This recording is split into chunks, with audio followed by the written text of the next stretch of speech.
In the name of Allah, the most compassionate, the most merciful, it is quoted from Imam Ali in a holy hadith. One of the Imam's companion, Nauf Bakali, went to Imam Ali's house one night.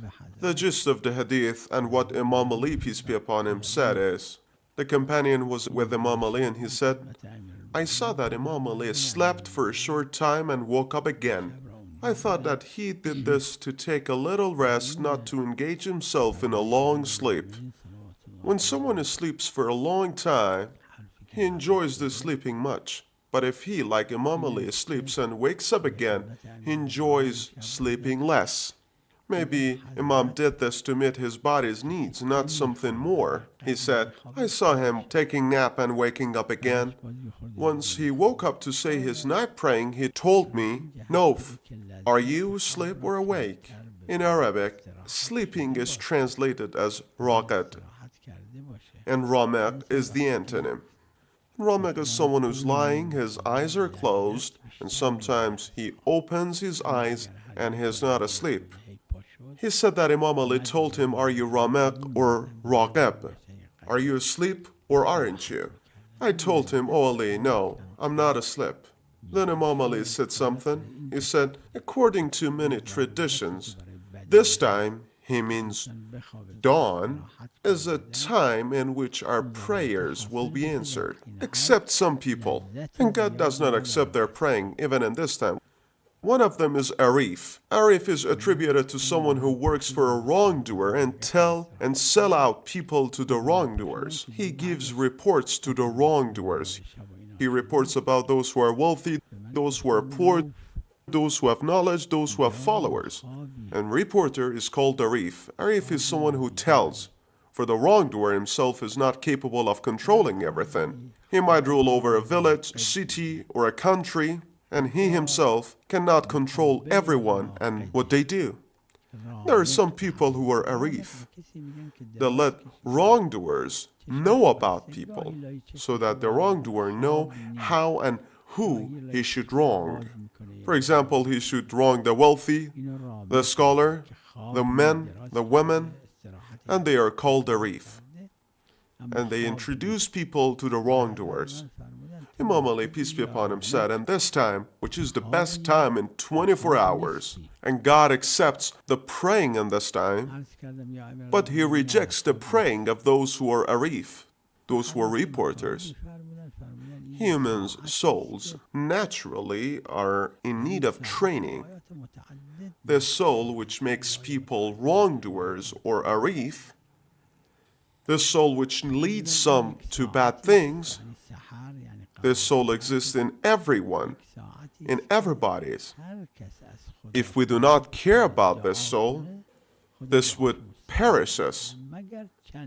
This would ruin our world and hereafter. All those who commit suicide in this world, why they would do that? They would kill himself and bother those who like him. He would lose his job if he's knowledgeable, and if he knows something, he would deprive himself and others. And instead of being a useful member, he would be a torment for the community. This is the soul that leads him this way. What makes someone mad and leads him to the madhouse? Eyes and ears, hands and feet would not do such a thing. Soul. This soul which is inside us. Who is our enemy? The wild beast who tears us apart? The wild animals in the sea, snakes, scorpions, are also our enemies. And our worst enemy is our soul. It is stated in the traditions, soul is your worst enemy. animals like snakes or scorpions, what they would do to us. If they haven't killed people, they would have lived some more years. But this soul ruins this world and the hereafter. And the world and the hereafter of others would be ruined too. This is the worst enemy of us. Their souls accompany us everywhere. If he's a teacher, is a student, if he's a man, if she's a woman, if he's married, if he's single, if he's in travel, wherever he is, this soul accompanies him. This is our worst enemy. We face the enemies outside our body cautiously. He would be cautious if he knows there might be something wild. He would travel with a vehicle by which he can protect himself. He would take weapon with him. We should take care so that our soul would not hurt us so much. We should be careful and we should be cautious. And one of the pious scholars who passed away long ago, he treated his soul so that it could not be his enemy. One of his friends saw him going out at night, and out of curiosity he went after him to see where he used to go. He said once I followed him in a way that he would not notice me. I saw him going into desert, somewhere near a hole like a grave. He put off his clothes, and he had a bag in which there was a shroud. He wore the shroud, then he lay down. I approached him, and I saw him crying, and he was telling himself, pretend that you were dead and you are here to be buried. And he was reading a holy verse which says, please return me. Give me the second chance so that I can act better in this world. Oh God, return me. He says, God, return me, maybe I become good. As he was wearing the shroud and crying, he read this verse and he told himself, we return you to see what you do with your chances.